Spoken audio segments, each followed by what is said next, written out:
big fan when I was a kid.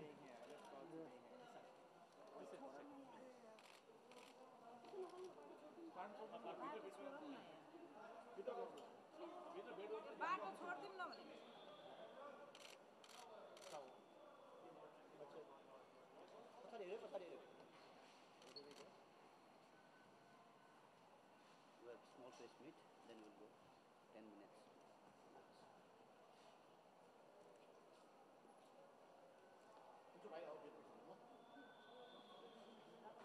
Yeah, this one.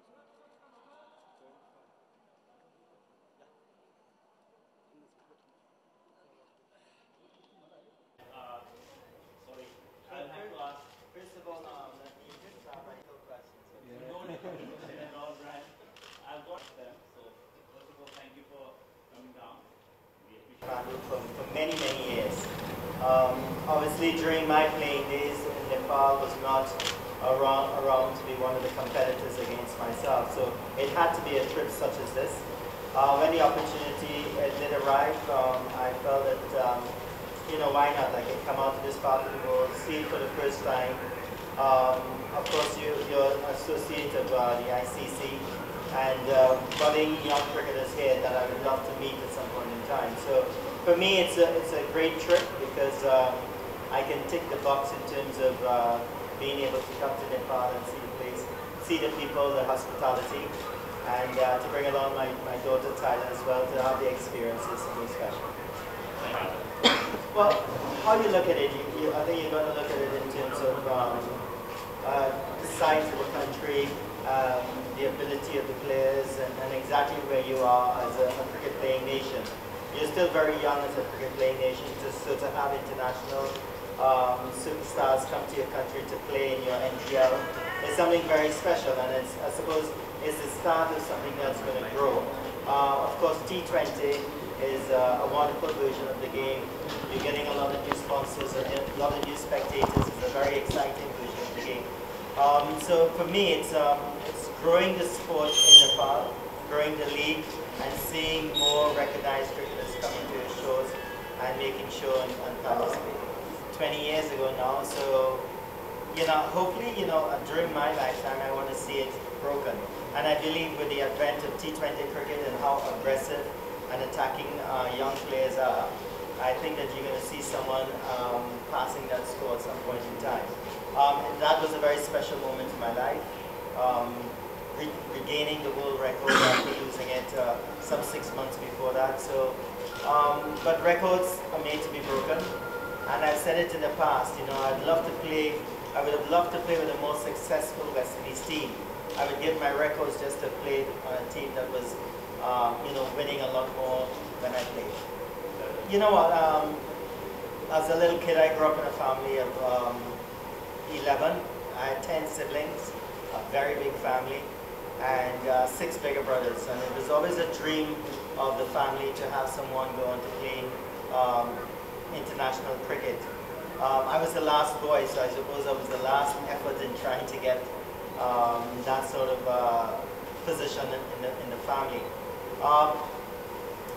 I don't know if I'm a maestro, but I think that I'm a very proud member of the Lara clan to play for the West Indies, to represent the West Indies for 17 years. It was a dream of mine. My dad also lived vicariously through me in terms of he loved the game of cricket, provided everything that was necessary for me to play the game.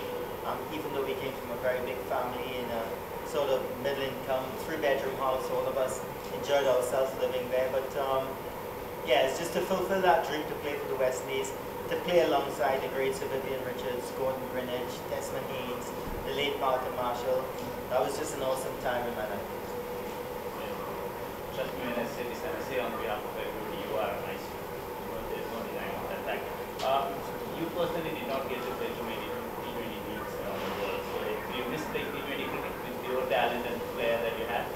I think it's a great game, and it came at a time when cricket needed it. But I must say though that to play 131 test matches for the West Indies, the 5-day version of the game, the test cricket, it really tests your ability, your attrition level, and I wouldn't give that for anything else. Of course, T20 is beautiful. A lot of guys are enjoying it. The franchise cricket as well is important. But playing Test cricket for the West Indies for 17 years will remain the highlight of my career. Well, my nemesis, the person that got me out the most was definitely Glenn McGrath, an awesome bowler, Australian, and of course Australia toppled the West Indies in the mid-90s as the #1 team in the world. But for me, the greatest fast bowler that I've seen, played against, was Wasim Akram from Pakistan. He was definitely a bowler that can make you look pretty ordinary when he's at his best.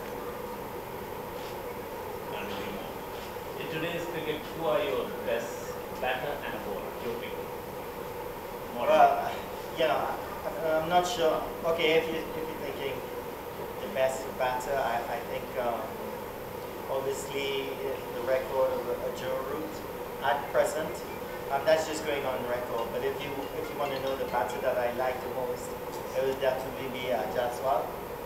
And the bowler that is definitely the best in the world right now is Jasprit Bumrah. I think he's awesome, and the way he operates in all versions of the game, T20, the limited overs, Test cricket, it's just tremendous to see the ability of such a bowler. Well, I think one thing I can say though is that if you have a dream, it doesn't necessarily have to be just in cricket. It could be in other sports, it could be in academics. I think it's very important to follow your dream. I think it's very important to understand that along the way, you're going to have a lot of stumbling blocks.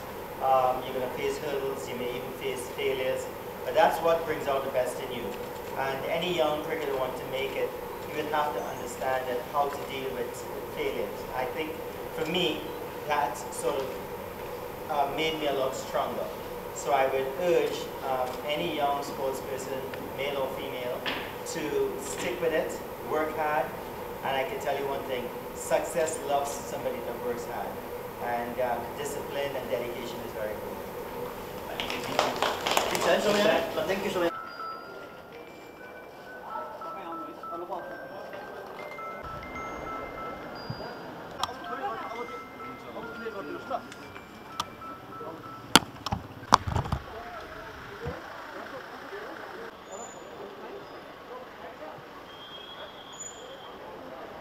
Right then,